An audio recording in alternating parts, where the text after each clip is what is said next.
Ini prinsipnya adalah satu revenue collection, pooling, sama purchasing.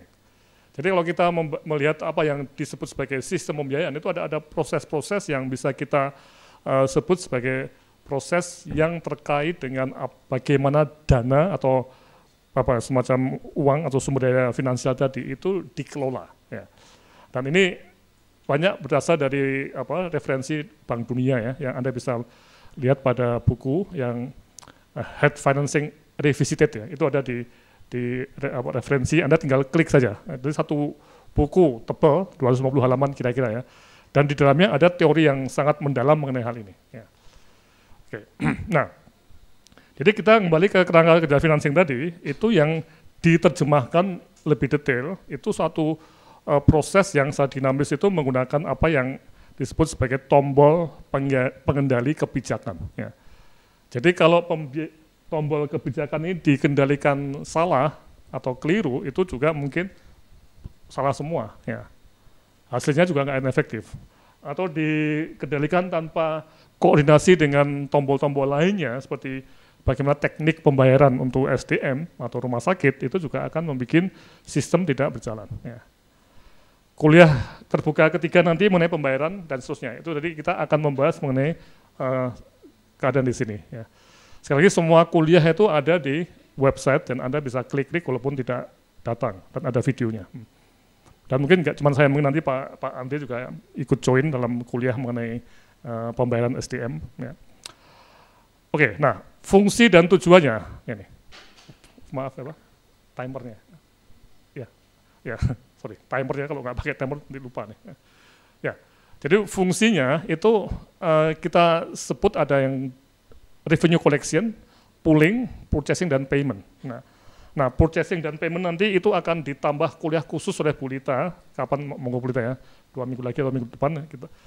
Mengapa? Karena ini satu hal yang sangat baru. Jadi kalau kita lihat revenue collection tujuannya bagaimana meningkatkan dana untuk kesehatan secara cukup dan berkesinambungan. Jadi tidak hanya sekali-kali, tapi terus continue ya.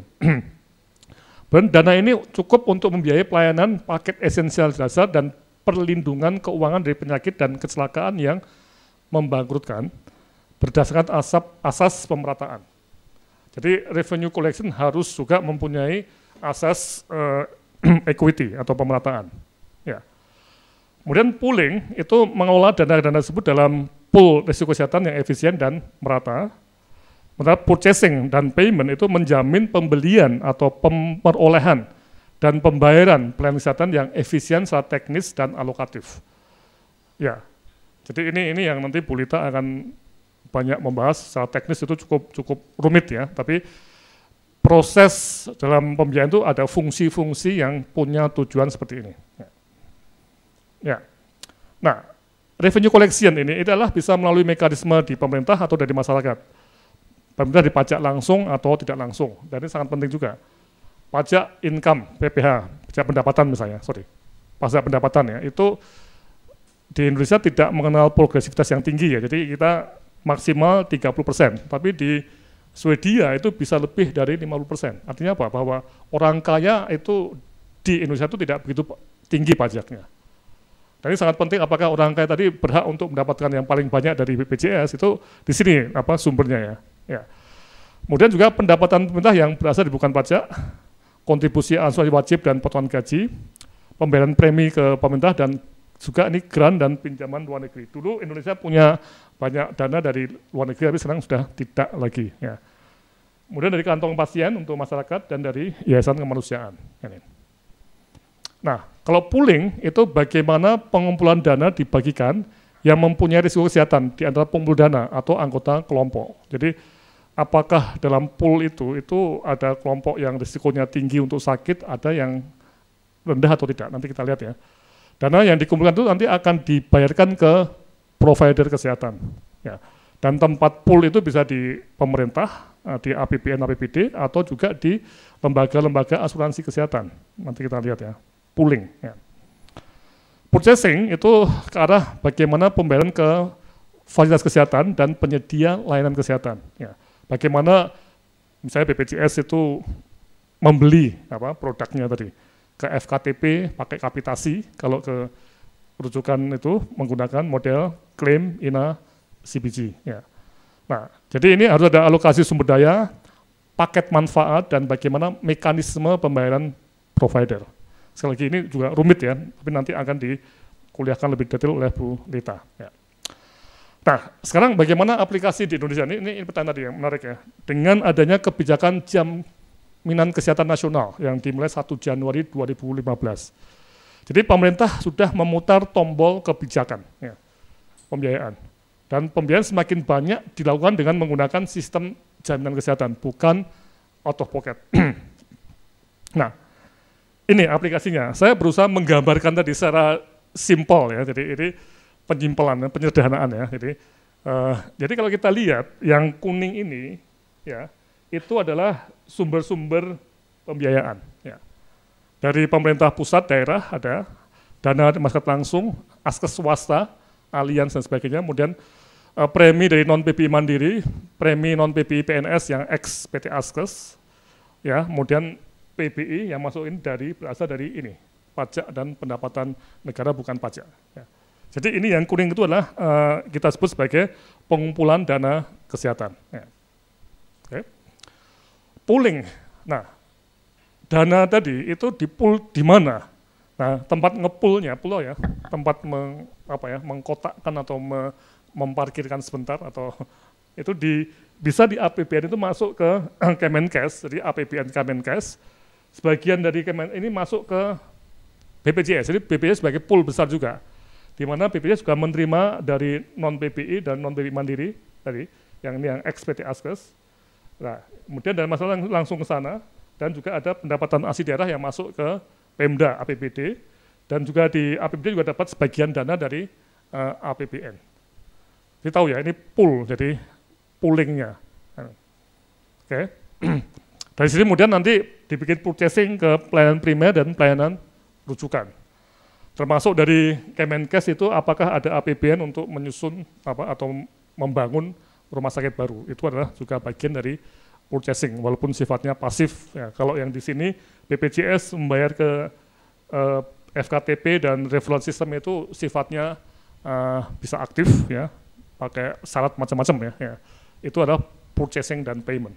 Ya, oke. Nah, besaran rupiahnya berapa? Nah, ini taksiran kasar karena sampai sekarang belum ada data yang betul-betul bisa diandalkan ya. Saya terus mencari-cari ya. Jadi seperti ini premi dari masyarakat itu belum ada data, tapi hitungan kasarnya sekitar 20 triliun ya Pak. Ya, ini perlu kita cermati ya. Jadi kalau kita lihat dari APBN, APBD ini untuk kesehatan ya, net out pocket ya. Jadi seperti ini kira-kira lah. Nah, yang di sini itu askes swasta itu juga masih belum ada data yang jelas, ini sekitar 4 triliun ya. Tapi intinya dalam pengumpulan dana kesehatan tadi itu kelihatan sekali terjadi pooling di dua tempat yang besar itu APBN dan BPJS. Ya. Nah, ini uraikan, Anda bisa melihat ya, bisa Anda teliti, ini bagian penting dari kalau Anda mau meneliti itu saatnya sekarang ya. Ya. Dari mana datangnya uang tadi ya, itu satu kesempatan bagi Anda yang S2 atau S3 untuk melihat bagaimana di 2014 itu sumber dana untuk kesehatan, ya. Revenue collection. Anda bisa menguraikan ini. Sekali lagi ini tantangan bagi Anda mahasiswa S2 ataupun juga yang di lapangan untuk meneliti di sini. Ya. Nah, tadi. Jadi intinya poolingnya ada dua yang besar yaitu APBN dan BPJS. Nah, BPJS sendiri itu termasuk besar karena ada PPI hampir 20 triliun, kemudian juga non-PPI ex Askes dan non-PPI Mandiri. Ini total dari data terbaru DPR sekitar 40 triliun mungkin ya, totalnya ya. Nah, ini sekali ini perlu penelitian lebih detail ya. Nah, apa yang terjadi dalam pooling ini? Nah, ini yang perlu kita cermati ya. Nah, di APBN, nah ini kita lihat poolnya itu ternyata untuk daerah-daerah yang berisiko tinggi untuk sakit itu ternyata belum mendapat dana investasi yang cukup. Ya. Jadi poolnya kan ada pool untuk daerah yang risiko tinggi sama risiko yang rendah. Tapi anggaran belanja pemerintah di tahun 2012 tidak terlihat ada tujuan investasi untuk daerah terpencil yang cukup. Ini kesan yang saya lihat ya. Dan itu terbukti dari pertambahan jumlah rumah sakit yang bisa Anda cek di data ini, ya intinya kalau kita lihat rumah sakit selama 3-4 tahun terakhir termasuk 2014 itu yang berkembang banyak adalah dari RS swasta for profit ya. Bukan rumah sakit pemerintah. Pemerintah kabupaten itu berkembang tapi sedikit ya. Pemerintah pusat itu relatif tetap sama ya.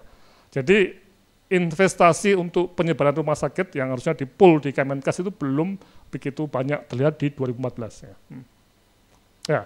Jadi kalau kita lihat per region itu pertambahannya juga banyak di region 1 ya. Ini selama 4 tahun ini di DKI, Jabar, Jateng, DI, Jatim, Banten. Dan ini apa akibatnya nanti? Mungkin uang itu akan semakin terus kepake di Jawa karena sistemnya pakai klaim ya. Oke. Nah ini yang perlu Anda cermati ya. Jadi investasi oleh pemerintah itu tidak begitu banyak. Ya. Kemudian pooling di BPJS. Kalau kita lihat, nah ini hitung-hitungannya tadi seperti ini ya. Jadi ada PBI, ada non PBI, yang mandiri dan yang ex PT Askes. Ya. Nah tahun 2014 ini perlu kita cermati ya bahwa poolingnya ini ternyata yang masuk ke BPJS tadi itu terjadi seperti di Askes komersial ya. Ada adverse selection yang masuk pertama kali adalah orang-orang yang sakit dan yang sakit pun langsung bisa dibayar. Pada awal-awalnya tidak ada waktu tunggu. Sekarang sudah ada waktu tunggu selama 7 hari. Saya dengar mau sampai 1 bulan. Kalau di swasta sampai 6 bulan atau bahkan ada yang sampai setahun waktu tunggu. Ya. Jadi ini menarik ya. Jadi yang masuk ini kalau kita lihat kelompok sakit dan kelompok sehat itu banyak di sini. Kelompok yang sakit. Jadi yang kelompok non PBI mandiri tadi. Nah, jadi gejala adverse selection itu ada di kelompok yang di sini. Karena ini sukarela praktisnya belum bisa jadi wajib. Karena kita tidak bisa mewajibkan semuanya. Kalau semua wajib tidak bayar masuk penjara, itu apa yang terjadi? Penuh penjara, nggak mungkin. Atau didenda atau apa, itu susah sekali. Karena juga ini logikanya ketika saya bayar di NTT 59.500 dibanding dengan saya membayar di Jogja 59.500 itu benefitnya gimana? Beda jauh nggak nih? Beda jauh sekali. Jadi kalau untuk mewajibkan dalam situasi seperti ini itu juga susah sekali untuk pemerintah untuk mewajibkan. Jadi akibatnya apa? Yang masuk itu adalah kelompok yang sakit. Nah, sehingga apa yang terjadi? Ya, mereka yang non PBI mandiri itu cenderung berada di sini. Jadi dalam satu komunitas tadi itu ada kelompok sakit sehat tadi. Kemudian yang PBI itu cenderung yang miskin tadi rata ya, ada yang sehat, ada yang sakit. Kemudian yang non PBI ex Askes itu cenderung mana kira-kira? Ya, kalau saya lihat cenderung di kelompok yang lebih sehat karena menjadi PNS itu menjadi pegawai BUMN itu pakai tes kesehatan enggak? Ya, mereka cenderung ya, walaupun ada yang sakit ya, tapi cenderung juga ada yang banyak yang sehat karena ada tes untuk kesehatan tadi.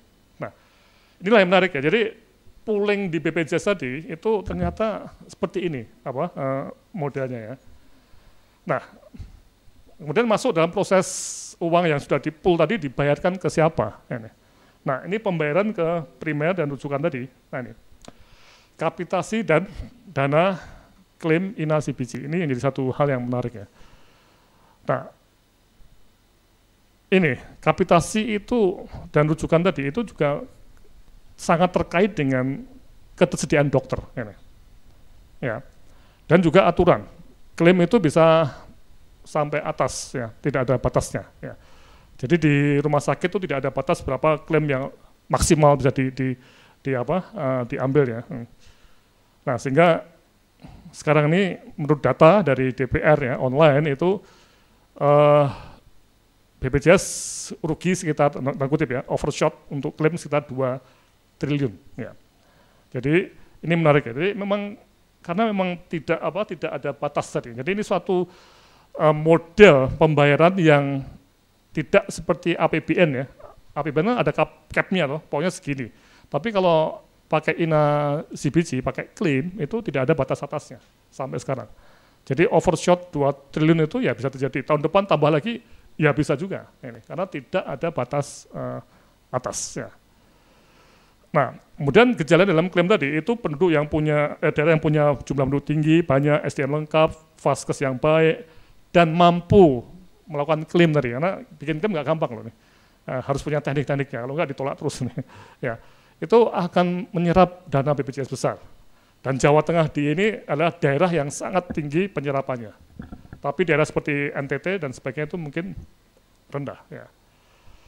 Dan kalau ada fraud dalam klaim tadi, atau penipuan tadi, itu akan semakin meningkatkan jumlah yang diklaim tadi. Ini.